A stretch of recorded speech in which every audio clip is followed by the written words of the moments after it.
Sis, welcome to our healing table. Of course, when you're dealing with anything, it's always good to go to the root. And I think that once you start to see different things show up in your life, you start to look back at the root and be like, well, where did this come from? Yeah, it's always more deeply rooted. Oftentimes, the things that we're acting out on, the things that we're doing, our limited beliefs, it always comes from something that is more deeply rooted. And it's not until you process that you realize, okay, I keep going through these cycles. I keep making these mistakes. I keep doing these things because I ain't healed this thing right here. And that's where I'm at in life right now. Of like, let's talk about it. Let's face this. Okay, so to start off, I wanted to talk about trauma. There's two different types of trauma. So I wanted to read those off. Today, episode 3. No, it's not. It is episode 5. Episode 5, y'all. It Today, is episode 5, transforming trauma. I feel like this is just going by so fast. It is. Like, I cannot believe that this is episode 5.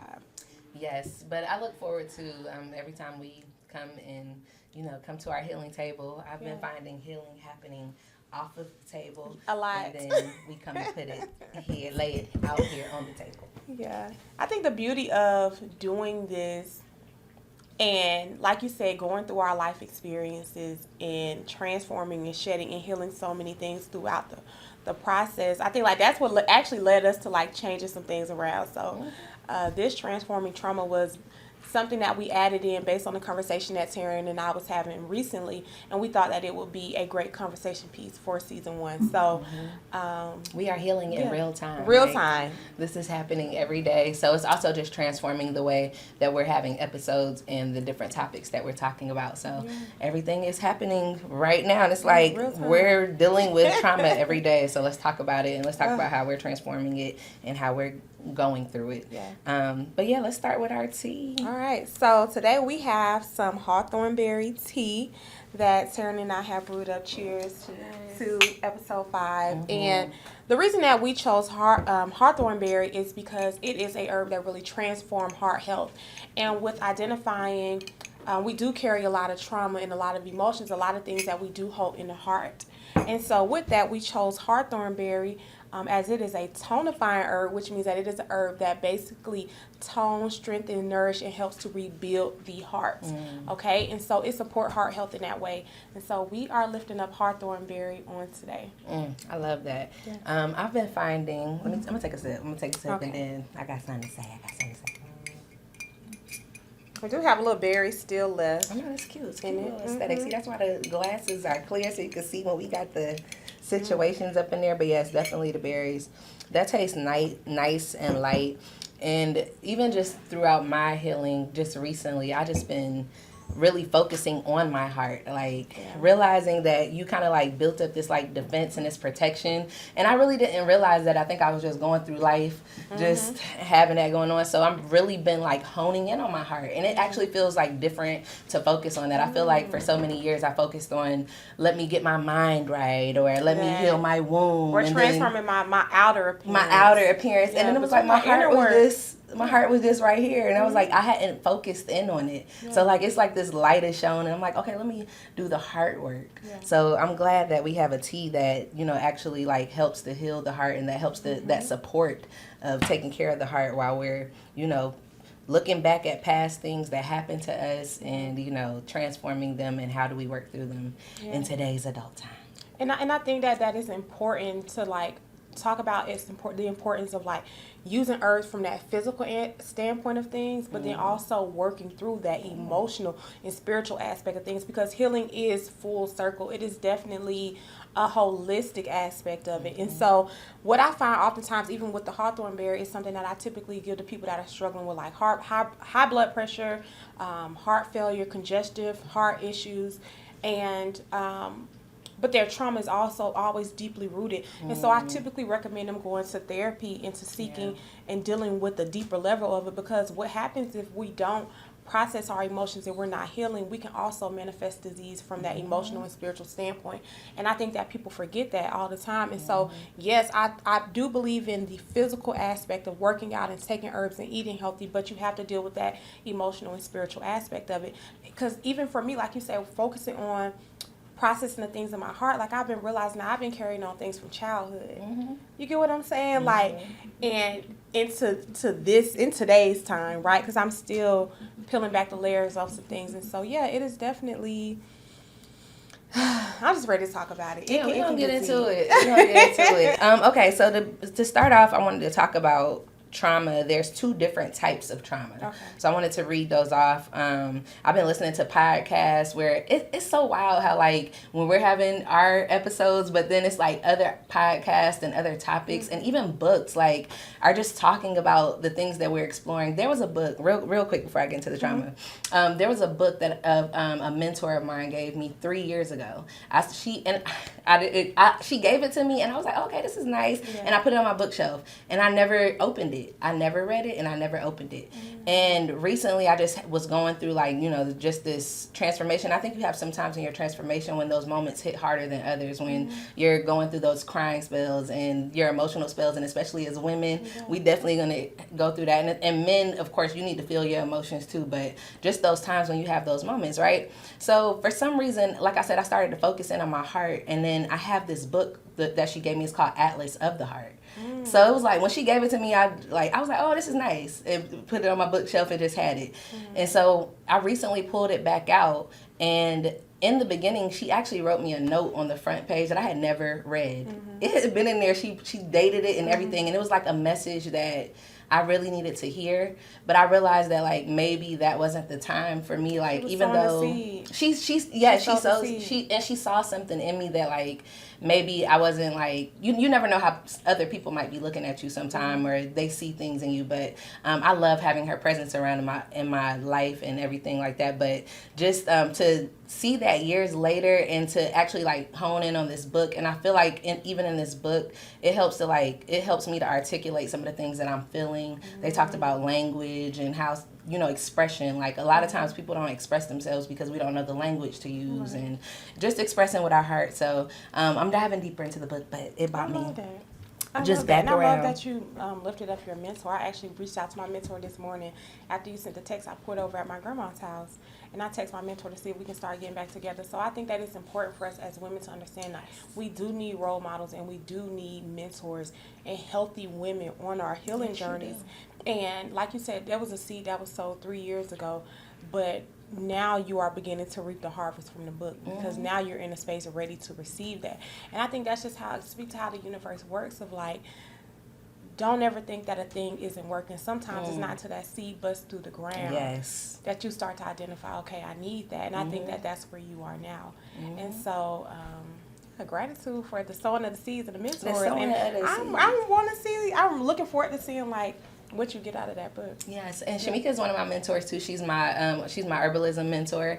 And then my mentor that I'm talking about, I met her through yoga, and even I'm learning so much more about, like, restorative yoga and what it means, but just how I've always been a seeker of knowledge, but I think it's a matter of, like, when you apply it and how you apply it sometimes. And, you know, we have to mature and evolve in our own way. So I've really been seeing the importance of mentorship, women, strong women in my life that I'm just able to learn so much from, that have walked the walk already, and just, you know, have a lot to share. And have mentors in different areas. Like, one thing, even with Quentin being my mentor, like, he put me on game for a lot. And that, right, it showed me a lot having a male mentor, and just seeing how they think when it comes to money and everything. And so I think that, like you said, like, having mentors is extremely important throughout your healing journey. Yes.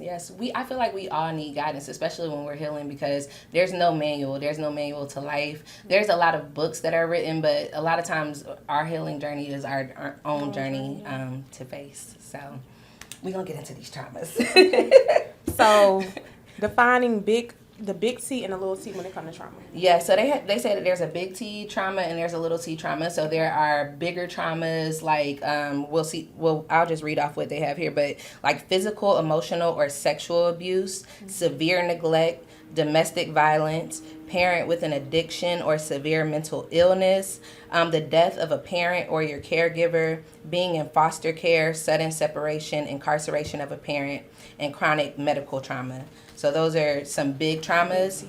And then you have small T's, which it's not to take away from the big T's whatsoever. These are still considered traumas, but those are just like those are just like some deep ass traumas, like the death of a parent, like at a young age, shape your like life. that will, yes, you have to grow up without a parent. You have to force it's so many things. So there's different levels to it, but small T traumas are just as powerful, but they are just more like subtle.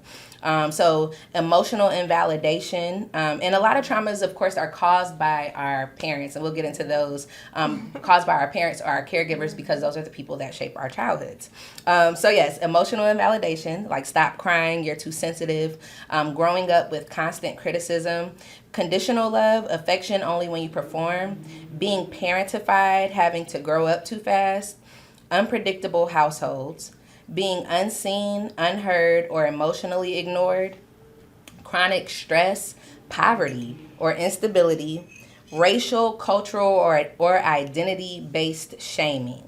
So those are the two different categories of traumas. So, and I wanted to share those because I think that those, it's good for us to identify, you know, based on our childhood experiences, where we kind of like fit into that category, and then how do we process those. And that is, everybody's journey is personal. One thing that you said earlier was key, was therapy, though. I feel that a lot of people can benefit from therapy if you feel that you don't have the tools to figure out how to like heal on your own, because we have to heal. And most people gotta, I think that even in our community, like before even leading up to therapy, most people just chalk it up to, oh, this is my life. Like, this is cool. Everybody do this. Everybody go through this. Everybody live in poverty. Everybody get abused. Everybody, like, it's just a normal thing. And it is absolutely not. No. And so I don't even realize, I don't think some people realize at times that they have experienced trauma. And identifying what the aftermath of that experience or lived trauma looks like. Yes, your patterns and your behaviors, what patterns. It's all shaped by that. That's picked up from that. And it's like you kind of don't even sometimes realize that you have those patterns and behaviors. That's why you'll be like, why am I always attracting this person? Why is this always happening to me? Because you're oblivious to the patterns and the behaviors. That law of attraction is real. It's real. And then not only that, a lot of us become parents, and then we do the same things to our children, and we just continue on the cycles without actually saying, hold on, wait a second. This happened, and like this is how this shaped me, and maybe this wasn't like the best thing. And we can't act like there's like good and bad, and it's not to say there's duality. Some things are good and bad. Like, okay, is this because I experienced abuse and I'm turning around being abusive to someone else? Like, that's not good. Like, that's not something that you want to do, but we want to heal from that. We want to grow from it, acknowledge the root, and then, you know, work through it. But like you said, acknowledging that even happened. You have to be able to acknowledge. Yes. And I think that sometimes we are so disconnected that we don't realize that. And it's unfortunate. And I think, like, when we get into talking about generational curses and generational traumas, like, these are things that we're continuing to pass down because we're not taking the time to heal. I think that we're so just distracted with life and everything that comes with it that we're not taking the time to heal. Like, I was reflecting this morning, like, I'm great. I thank God I don't have kids. I thank God I ain't married. Like, because I would have bled so deeply on those people. Yes. Hurt people. Yeah. Heal I'm people, glad heal people. No, that raising humans raising people in this society is a very big work. It's a heavy work. It's not a light work. And I think that so many of us just go about like just creating children or, you know, yes, we create children and we actually don't take that step back to heal. I know, like, for me, becoming a parent has really put a mirror up to my face. Like, it's allowed me to look at the things that happened to me, like, when I was younger. And I feel like there are certain aspects, our relationships in life, that should make you take notice. If you're just, like, walking around oblivious at some point, like, your relationship with, like, a romantic partner should help you to take notice of traumas that might come up. Like, you know, if you like a person that's emotionally unavailable, or you like a person that's abusive, or you like a person, look, it goes back to childhood. What you didn't get when you were a child, you try to find in those relationships. And then when you become a parent, you reflect what happened to you as a child in those relationships all the time. So I was like, we say breaking generational cycles, but actually like being in it and actually doing it, there's a heaviness that comes with it, because you do have to face that pain that you experienced and how that pain shaped you. I know, like, even for me now as a parent, and I think I started doing this a little bit before I became a parent because I was in a relationship, was I started to look at some things that happened to me as a child, and I didn't deal with big traumas. So that's why I said I love being able to identify that, because I didn't deal with a really large trauma. I dealt with small traumas, but that shaped me in my life. My parents divorced when I was young. My parents fought a lot throughout my life, but they were great parents overall. They had great qualities to them. It was just them being two young people trying to figure it out, and then they were dealing with how they grew up from broken homes. They grew up in broken homes. All they knew was a broken home, and then here I am trying to have a peaceful home, and I don't even have to like try anymore. I'm really understanding that, like, if I show up for myself and do the work that I'm supposed to do, then it reflects in your life. That's why you got to do the work. You got to. The reflection. You want peace to show up in your life every day. It's your duty to create it, not anyone else's. I'm about to cry. Look, don't start. I see the tears coming up. I see the tears coming. But no, that's what I'm saying. It's a real work. It hurts because you're like going back. And it's like this game of tug of war, because you can't really stay in that pain. Like, you have to visit it and feel it, but you can't stay in it. You gotta feel it, though. You gotta feel it. That's the thing that people don't want to experience. You have to feel it, because feeling it is where you make that connection. And feeling it is also where you disconnect. Yes, that's true. You know, hey, I don't want that again. I don't want to do. Yes. I don't want to experience that again. I don't. Boundaries. Yeah, that's what I say. The next step is that what the boundaries come in. So, I have a lot of big C's and a lot of little C's. And for me, it's layered. And that's just something that I've been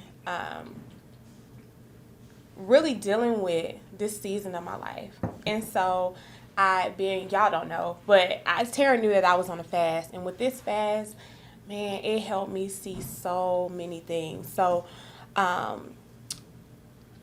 dealing with the way that I've experienced sexual abuse has been heavy, because I viewed myself like that's all I had to offer, right? And so that's something that I've been seeing in this season of my life, of like, did you know that you used to, that you would operate like this, or you was doing this because of that?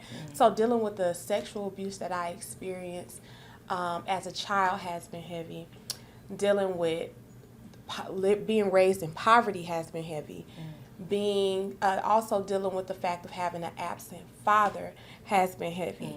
And so I felt like I had like the odds stacked against me. And I remember I guess it was like last week when I was like, well, who would want me? Like, I got all this. And I think that me and you had a conversation about that recently. Like, well, why would somebody want to be with me, or why would someone want to marry me, or whatever? And realizing that it's not you doing the work for anybody else but yourself, first and foremost. But you got to love and respect yourself. Those should be questions that you are able to answer. And those were all the things that were that I have been dealing with. So in that, just really learning to like love myself. Yes. I feel like right now, in this very moment, I am mourning versions of myself that I held on to for the sake of like identity or purpose. And so with me combing out my locks has been a whole process.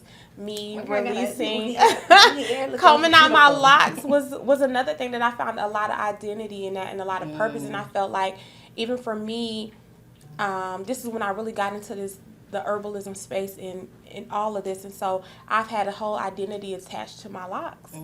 But I've also carried a lot of like trauma through them as well. And so me combing them out has been so emotional. But it was something about combing out that last piece where I felt so free. And so I say all that to say, in this season of my life, it's a heavy season. It's heavy. I'm sad. Some days I am not present, in a sense of like, damn, like, why my cards have to be stacked like this? Why did I have to endure these things? But it's also having that like, how do I fully move forward? You know what I'm saying? Like,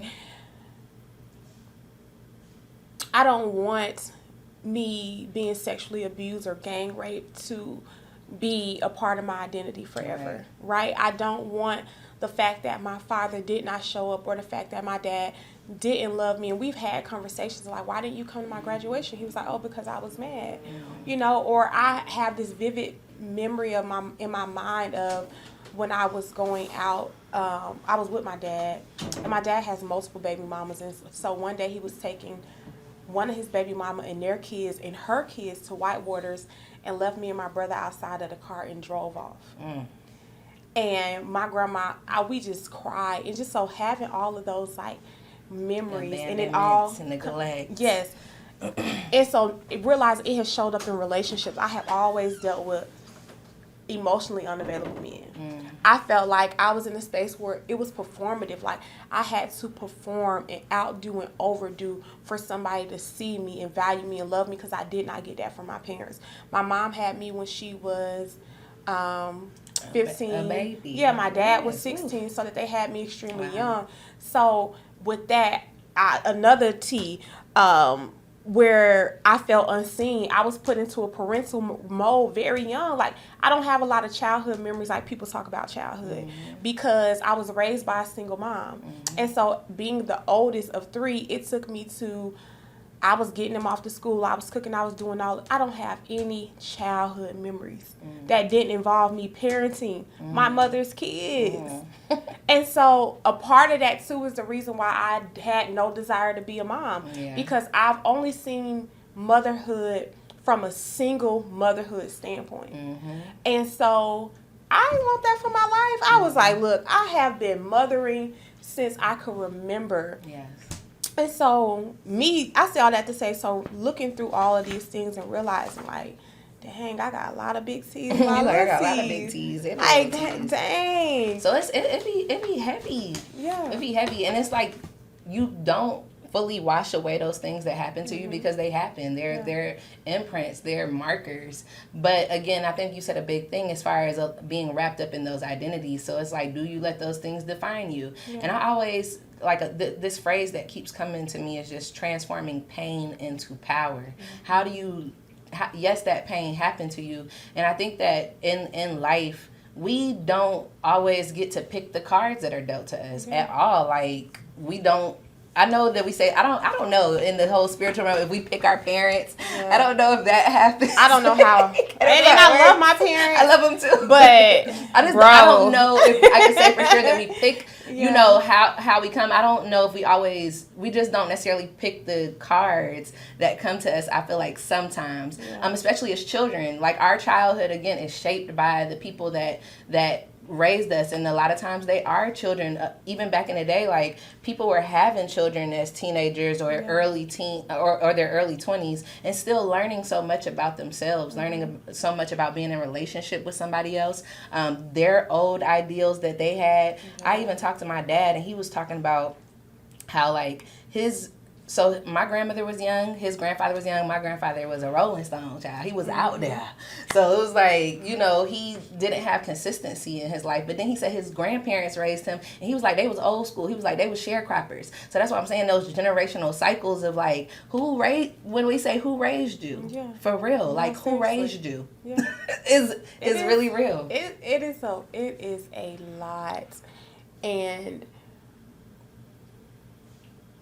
realizing what our parents have been through have given me a different level of empathy for them and compassion, and allowed me to forgive and to just love them for who they are.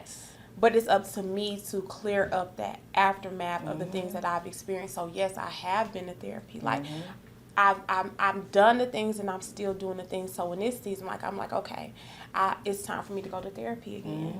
You know, and I think instead of looking for all the things outward, people should spend more time going inward. It is heavy. Yes, it is hard. I have my moments. Like, I really do, but the work has to be done. Every day. It gotta be done. It got to be done. Like I didn't go through all this to die the same person. I absolutely refuse. You gotta evolve in life. Yeah, you have to. And so that's where my drive and my passions come from the things that I've experienced throughout life. But I'm ready for another level of elevation and change. Yes, and when you're ready for that, you gotta let something go. Yeah, y'all see me real time. You gotta shed, yes. Yeah, I'm shedding. Still on my fast, and I'm shedding real time. So I think this is the most vulnerable I've ever been. Yes. This is the most transparent I've ever been, and I typically do life solo. So with that, just identifying that God has not only, I think when you realize it is all divine timing, where God placed people in your life in this season, like. Even us being friends allowing me to see how things could be different. Like, okay, my friend Mary, she got a baby. Like, they do. Like, it can be done, right? And then I had my other homegirl last night who was actually helping me comb out my hair. And we was just talking about the dynamics. And that goes back to whatever episode we was talking about where we were talking about sisterhood. And so now I'm having women that show up for me in this season of my life that's loving on me and journeying with me. And that feels good. So the beautiful thing about, yes, we do have things that we go through in life, but you have to make a conscious decision to heal. When your spirit is being called for more, you don't run from it, you surrender. Yes, and so in this space of my life, I am surrendered. Me too. Surrendered, but also grieving. But I also scared because I don't know what's coming next. Yes. But I'm looking forward to it. And that's what it looks like within doing the work. I am fearful. Okay? I combed out my locks yesterday, got up and was like, what am I going to do with my hair? Who am I? Yes. Who am I? And that's time for you. That's for you to find out. But I love mystery. I love like that going to the next. But like you said, it is this fear of what's next. And I think we fear what we don't control. So that's why I said we don't always handle like the cards that are given to us. And even as adults, it's like, well, don't I control everything that goes my way? And it's like, I think we talked about attraction. Like it's just like being that what you seek, what you want, just being that. And I think that sitting with yourself helps you to like open up those doors. And when you're shedding, healing is not to be done most of the time out in public. I know like even me, when I'm going through some things and I live with other people in my home, like so Quentin lives with me and my daughter lives with me. If I'm going through something, I have to go to my own space and be by myself because I don't want nobody to see what I might be going through, and that way I can actually like think and go through my thoughts as well. So that and you're just not performing for them and playing that I'm not performing, or so a person is not like concerned with what I have going on, because it doesn't, I feel like especially as women, we have to release. Like crying has been seen as like such a negative thing, and even for men it seemed like such a negative thing, but we need to release. Like we have to release a lot of the things that we hold. We talked about this earlier when we was talking about the body holding on to the different traumas and how we hold on to those for years. We hold on through it. We hold on to it in our wombs. We hold on to it in our hearts. We build up these defense, the nervous system. We build up these defense mechanisms. We hold on to it in our immune system. We hold on to it in our hormones, like our hormones just being imbalanced. Like all of these things translate into stress, into chronic stress, and then it translates into disease, autoimmune diseases, different cancers, different diseases. Like if we really, that's why you said healing is not just always on that physical tip. We love herbs because they help with that physical, but then there's also that emotional support. Like we really, really need that. You need that support. And like you said, that isolation is just not something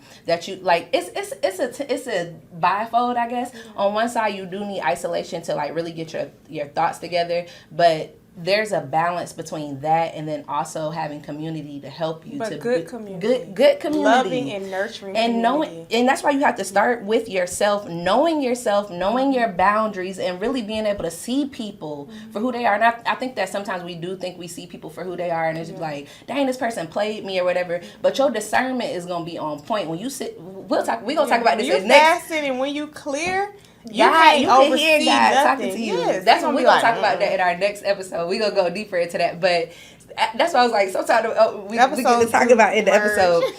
Yeah, sometimes you get to talking about that in episodes. But no, I think like that, sitting with yourself first, having that isolation really builds you up. It helps to build that foundation and build your mental strength. So even sitting with yourself could be sitting with yourself in silence, but then, of course, like listening to a podcast or reading books, like reading those things that really speak to, that feed your soul, so that you're strengthening your mind, strengthening your soul, strengthening your spirit. Then when you're dealing with the external world, really finding people that are genuine with you. That's why I said we need that. We need authentic, genuine people, mentors that help to guide you, friends that help you to grow and that motivate you, that love you. You have to separate yourself from people that are doing you a disservice when you are healing. And like, if I'm with anybody at this season of my life, it's somebody that loves me or cares for me genuinely, and somebody that's going to hold me accountable. Nothing if less. not, they are not in my world, because I think sometimes too we be trying to heal and hold on to the very things that we have manifested out of our traumas. Yes. And I think you that asking God to remove things, and the and person you hold on like, to the things for dear life, and it's like, no, we have to be okay with allowing things and people to be for seasons. Yes. Everything is not a forever thing. And so when people do show up, enjoy them for that time and what it is, but knowing when it's time to move forward and move on and get the lessons. Everything is a lesson. The universe or God, however you define it, is always trying to communicate with you in a way. You just got to be in a space sometime where you can hear it. And that's why I think isolation and stillness is actually important, because that's where you can hear clearly, and not just and that's when you hear on that spiritual level, And so it's key. You have to do the work. And so within transforming trauma is identifying them and showing what they look like. And so if I can for a moment, I'll peel back a layer. So with having a absent father, dealing with that neglect and abandonment, we talked about how it's going to show up in other ways if you don't deal with it. And so these are things that I internalized. It bothered my self-worth. I became very performative. But through that, I will also seek men that were just like my father. Whether they had multiple children, they were absent fathers, they had no desire for real commitment, they were emotionally unavailable. I started to really be like, okay, Shamika, this is your dad all over again. And so within that, I had to step away and make a conscious decision to leave these relationships alone. And I had to also sit and talk to my father about the things. And so sitting my father down and talking to him, I realized the level of maturity my father did not have. And I also was able to see that the very broken little boy is very much so still in there. And at that time, I was not talking to a 50-year-old man. I was more so talking to like a 10 or 12-year-old boy. And I knew in that moment I wasn't going to be able to get the things that I thought that I needed real time. So from there, I have decided to not date and to really just focus on myself and my healing. And that identifying boundaries that I need to establish, ways to move differently going forward. Even for my hypersexual sisters, taking sex off the table, like really realizing things that I probably could have benefited from learning very early on. And so I'm still glad that I got this lesson in my 30s so that I can transform my traumas and move forward. And so it took me to get to the root cause of a thing. Like, I didn't realize that I was struggling with abandonment. Right? I didn't realize that I was suffering from neglect. It wasn't until I was in therapy and my therapist was like, well, Shamika, you were abandoned. I said, no, I wasn't. I was like, my mama paid the bills. I wasn't abandoned. So I was completely delusional to the fact that I had been abandoned by my parents. Yeah, because that was all you knew. That's that was the life that you knew. Right. And even within dealing with my sexual trauma, I realized that in relationships, I felt like sex was so important. It is important, don't get me wrong, but it's like, Shamika, you have so much more to offer from that. Yes. But within experiencing my sexual trauma, like, I thought that was all that I had to offer because that's what somebody took from me. But not realizing actually how valuable it is in itself, and it's precious, and it's something to hold on to because I was mishandled and misused. And so, it takes for you to get to the root cause of the things. And these are things that I experienced when I was in elementary school. and I'm just now full circle getting all of the lessons, but I had prayed for elevation and a newer version of myself. And so within that, it all has been revealed. And so it's for me to deal with, not to find distractions, not to go and take drugs, not to be hypersexual, not to go party, not to run from it, but to sit in my shit and deal with it. And your trauma is personal to you. Like, yeah. you know what you dealt with, how that shaped you and affected you. That's for you to answer. So that's why you said it's for you to deal with. Nobody can take that on for you and transform it. Nobody can force your healing, and nobody can force your growth. And you can't even force your healing and growth. Like, you could just like you said, it's that surrender. You got to be in it. That reminds me of that Solange. I think it's Solange song, like, I try to sex it away, I try to cry it away, I try to drink it. You can't do none of that. Do none of that. You gotta do the work. It is right there. And you will. It is so much beauty on the other side of the trauma and the healing. And now I can speak on that from a standpoint where I've done the work. Yeah. And so now I'm just at another phase. Like, I'm unlocking another chapter of myself. But I know, based on what I experienced before and the happiness I had after doing the work, I'm looking forward to that. And so it's so much beauty and healing on the other side of our traumas. And it's not for us to allow them to define us, but like we said, transforming what we've been through to be the best version of ourselves, and make sure that we're not passing it on. Nope. Because as children, we didn't necessarily deserve a lot of those things, and our children don't deserve a lot of those things. And I also want to say this, that even going through the healing, that you won't be perfect. Yes, we're being the best version of ourselves, but it's not perfect. You will still fall short. Those things will still affect you. Again, those were imprints. That's why we say have those tools to be able to face the music. How do I face it, go through it, and be able to, handle it, and then put it where it needs to be so that you can grow.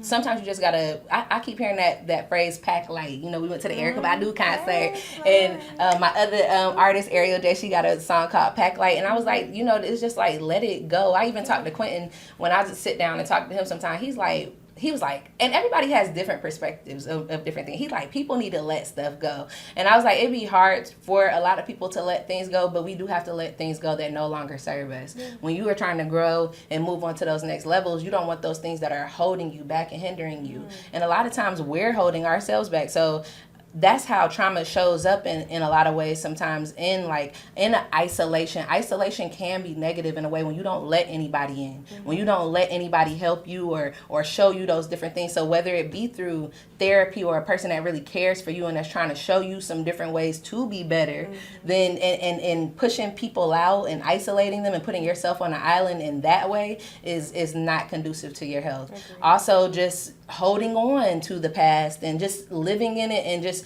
letting that pain define you and overwhelm you and overtake you, that's how you find yourself in depression. Yeah. That's where depression comes from, when you just feel so bogged down by the past that you can't let it go. And then anxiety comes in when you worried about what's going to happen in the future and it ain't even happened yet. You just over here making scenarios up in your mind. And I even had to realize one time, I was like, a lot of the things that we do to ourselves. So like, on top of having childhood trauma, then we become these adults with our patterns and our behaviors, and we're doing these things to ourselves. We're the only people in our own way, and then we're allowing other people to do certain things to us. It's just because we ain't healed. Look, self-love, self-respect. And so that's why you have to look back at the different things and look at that root, and then also tend to the plant while you grow. And I always relate everything to a garden, because I feel like you're going through the cycles of life when you're growing a plant, dealing with soil, dealing with the ecosystem. Like, that's us. We are like plants. Life is a garden. It is. We have to tend our soil. We have to take care of our bodies mentally, physically, and emotionally, our whole being. And it takes work to do that every day. And within that too, every season you grow something different. And when that season is over, you pull that up, you compost it and keep it moving, and pull out the weeds throughout that time. Because look, like you said, you going back to that packing light, like, we can't find identity in trauma. Mm-hmm. We can't find residence in our trauma. Mm. It is there to help us to transform and to move forward. Mm-hmm. And I think that, like you said, many of us don't understand that, but you have to grow through it. You got to Gotta grow. get through. Yeah. I find myself saying go, like whenever I'm saying go, it just turns into grow at this point. Because I'm like, we growing at this point. And I feel like we should want that. We should want growth, peace. A lot of people in all reality and all actuality are afraid of growth. Peace, joy, stability. You gotta see yourself. It's that mirror work, and it's that unknown that people and you are feel really you don't feel worthy of it. Mm-hmm. You feel like, oh, it's unknown. I'm scared of it. I don't feel worthy of it.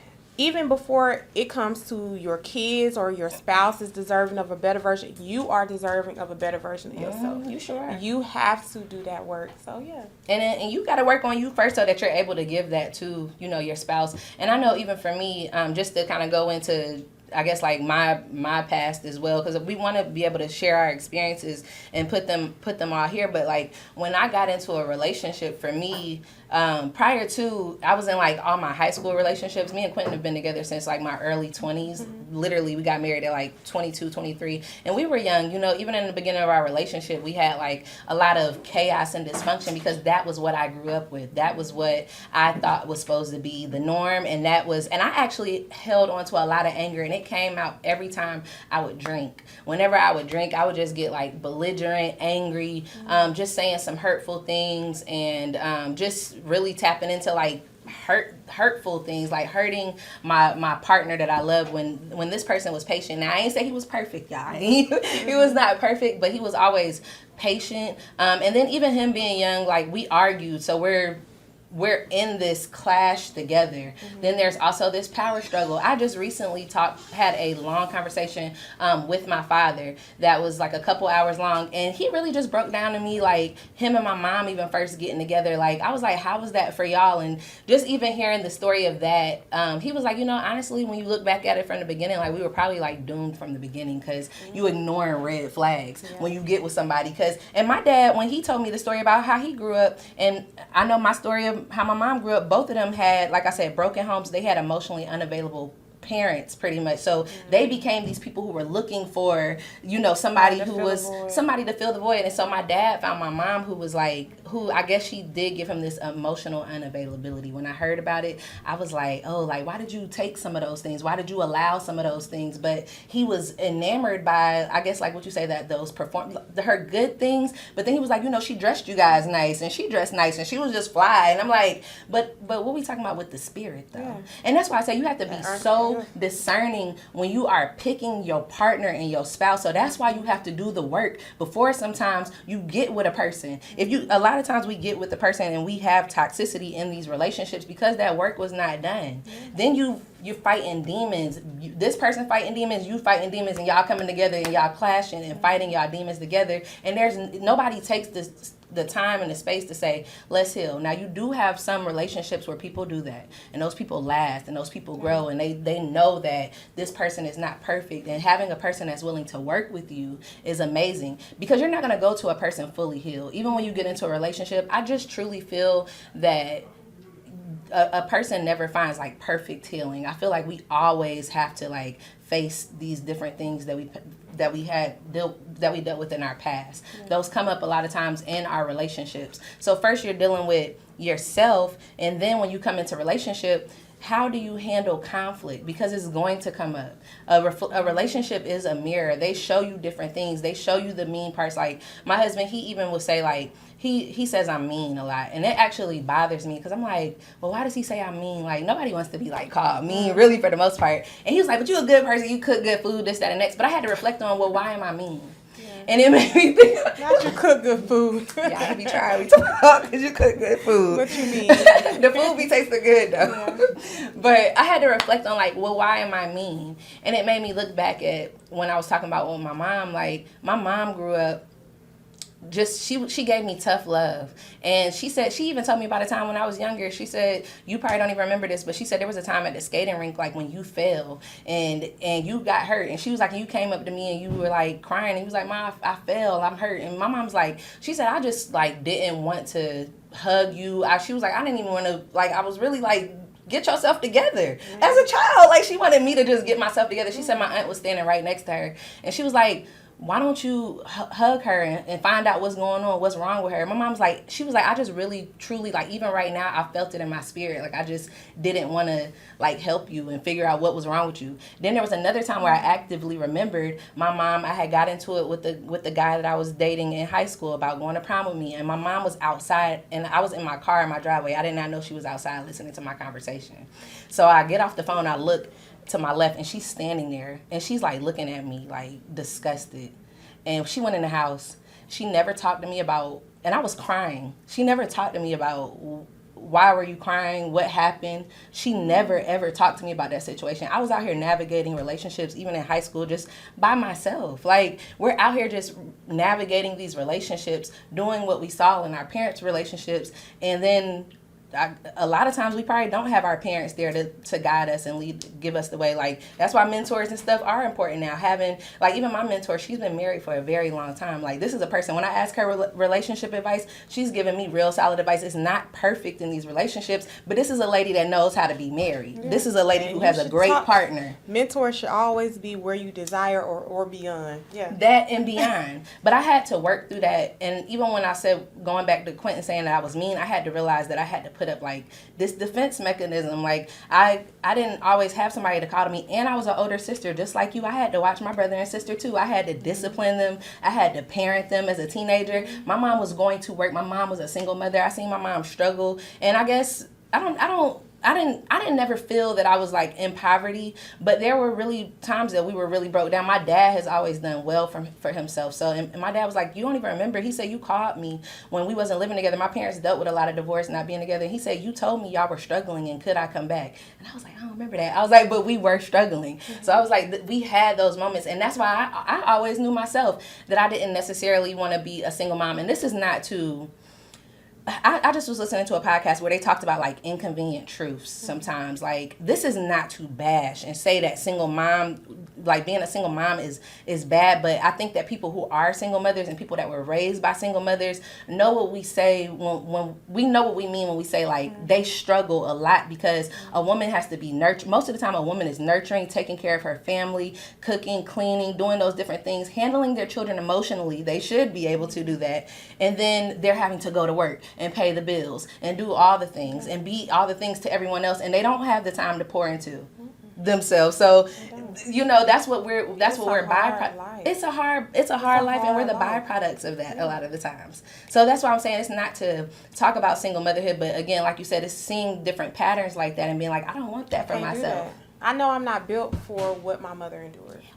I'm not built for that. No. I seen my mom struggling, and, you know, I was like, I don't personally want that for myself. And again, it comes down to our choices that we're able to make. Like, do I necessarily want to bring a life into this world, and am I ready to do that? Because everything is going to fall on you. And I think that a lot of times we don't realize it until after we become moms, how tough it is to be a mom and for a person to depend on you and you to shape a person's childhood. So again, the healing has to be done prior to, and it's okay to put things on the back burner. It's okay to say, I'm not going to be in a relationship right now. It's okay to say, I shouldn't be a mother right now because I am not in the space to do so. This being a mom, being in a relationship with someone else, being a human, all of these are very heavy things. Life is heavy. Life is heavy. Yeah. And our decisions, we're also the consequences of our decisions. So that healing, getting to know yourself, sitting down and, like, learning more things about yourself, working through your pains and turning them into power is how you're able to better face anything that's going to come to you. Because it's not to say that you're ever going to deal, big T's they're not just for childhood. Yeah. We deal with the death of our parents as adults. We might deal with sexual abuse as adults, domestic violence as adults. We could deal with these big T's as adults as well. And we're going to still have to heal from that. Okay. And I think, too, when you learn how to heal and you see what's on the other side of the trauma, you know that, hey, I've gotten through so and so before. I can get through this. Yes. So you have a point of reference when you start doing the work, so that every time something happens, you're not just falling apart. Yes, because you don't have a point of reference. Yes, you have to learn to navigate, and that's one of the things that I learned through yoga, and that's another practice. So I feel like that's also finding those different practices. That's why they call them practices. You do these different things in life that kind of help you to center and balance. Like for me, when I did my yoga certification and learned more in depth about yoga and learned that yoga was just not poses. Yoga is not just going to the mat. Like yoga is literally your relationship with yourself and relationship with your external. And then there's different levels to your relationship with self, and there's different levels to your relationship with the external world. And one of those levels is like breath work. So like breathing through certain situations. Sometimes we get so angry, and I know I watch true crime. I be like, how do people kill people? But some people get so angry, or their patterns be so heavy, and they're not able to make decisions in the right amount of time. They lose control. They lose their lives. They take other people's lives. Like, how do we that's why we have to do healing individually, because it serves the greater humanity as well. When we are better individuals, it serves humanity as a whole. It allows society to be able to be ran properly. So that's why we even talk about not creating broken homes, not abusing your children. If you want to have sex with somebody that's your age that consents. Different situations like that. Like, it's choices. I think that that goes to, utilizing our wounds as wisdom. Yes. And really learning how to navigate through what we've experienced through life. And navigating through it can look like anything, whether you're taking herbs, working out, going to therapy.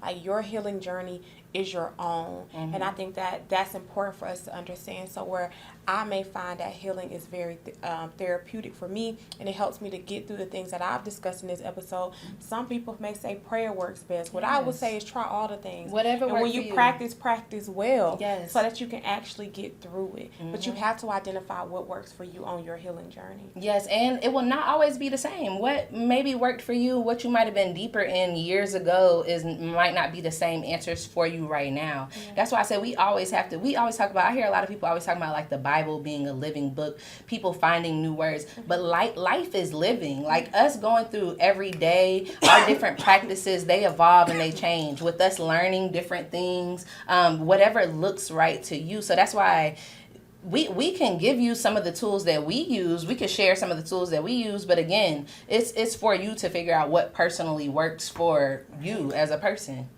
And like you said, that's navigating those wounds, and helping to heal your wounds. Us as women, we have to tap into that healing. We have to tap into that healing through herbalism.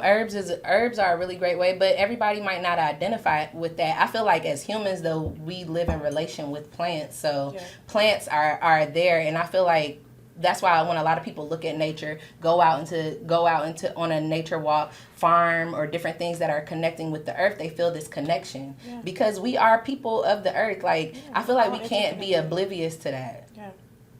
We cannot be disconnected from that. Or if you're disconnected, like, find your ways to get connected. Times when you're feeling down and out, the most simple thing that you can do is go take your shoes off, go put your feet in the ground, and ground in the earth. I'm telling you, that's one of the most simple things. Or just go sit in your room. Sit on the ground. Sitting in nature, sitting on your porch, listening to sound therapy to help you sleep at night, right? Like, getting back in tune with all the things that are natural is going to be key to heal yourself holistically. Yes. You got to stop resulting to all the external things from the club and the party and the just excess and emotional eating. We got to get away from all that. Yes. Yeah. Especially that emotional eating. Okay, well, I think that leads us into, we're ready to go into our next episode, y'all. I'm excited for that next topic for y'all. So we'll go ahead and close this one out. And within our closing reflections, we're going to be doing our affirmation today. Yes. You ready? All right. Okay. Even the broken parts of me are sacred and worthy of love. Ashe. Even the broken parts of me are sacred. Sacred has been a big word for me lately. We got to treat ourselves as sacred. And I think a again, like I said, that next episode, we're so excited to talk to you guys in our next episode. We'll be talking about stillness, sacredness. I think we'll be talking about transforming and growing and what does growth look like and healing for us right now. Oh, I'm ready for that. Let's get into that. Like, the next episode should definitely feel like lighter because we're going to be talking about that good thing. The other part of the This thing. be heavy.